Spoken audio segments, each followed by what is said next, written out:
एक दिन श्री दशरथ जी महाराज अपनी सभा में बैठे थे। उनको ऐसा लगा कि उनके सिर पर जो मुकुट है वो टेढ़ा हो गया है, तो उस मुकुट को सीधा करने के लिए वो हाथ में दर्पण लिए, शीशा। अब बदन बिलो की मुकुट सम कीन्हा, जैसे मुकुट सीधा किए उनकी दृष्टि गई, कान के पास जो केश है ना, ये सफेद दिखाई पड़ गए। श्रवण समीप भये शित केसा, और ये श्वेत केश जैसे दिखाई पड़े, महाराज समझ गए ये केश मुझे उपदेश दे रहे हैं कि महाराज हम तो श्वेत हो गए, आप कब अपना रंग बदलिएगा। समय आ गया है, बहुत आप राजा बन के रह गए। नृप युवराज राम कहूं देहु, राम को युवराज बनाइए। जैसे मन में यह भाव आया, श्री चक्रवर्ती जी महाराज दौड़ कर गए अपने गुरुदेव भगवान के पास। देखिए, संतान जब योग्य हो जाए ना,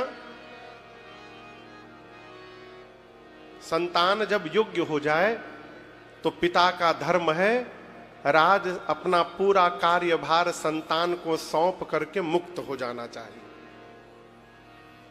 मुक्त कोई करेगा नहीं, मुक्त होना पड़ता है।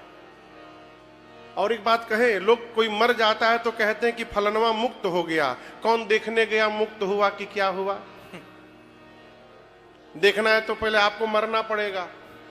मरने के बाद कोई मुक्त नहीं होता, केवल एक काम होता है, उसका नाम है तेरही।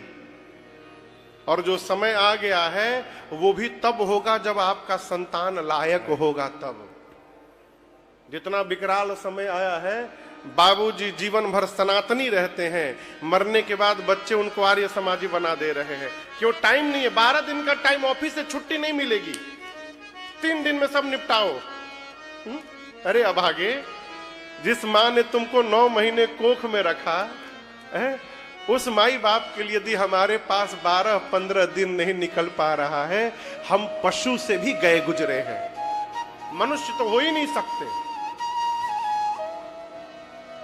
मरने के बाद केवल तेरही होती है। जो जीवित रहते मुक्त नहीं हो पाया, वो मरने के बाद कदापि मुक्त नहीं हो सकता। संतान योग्य हो तो भार सौंपिए, मुक्त होइए। महाराज डुबा देगा तो आप रात को मर गए तो कल से कौन आबाद करेगा? अमृत पी के तो नहीं आए हैं आप। यदि डर है कि बच्चा डुबा देगा और रात्रि को आप ते हो गए,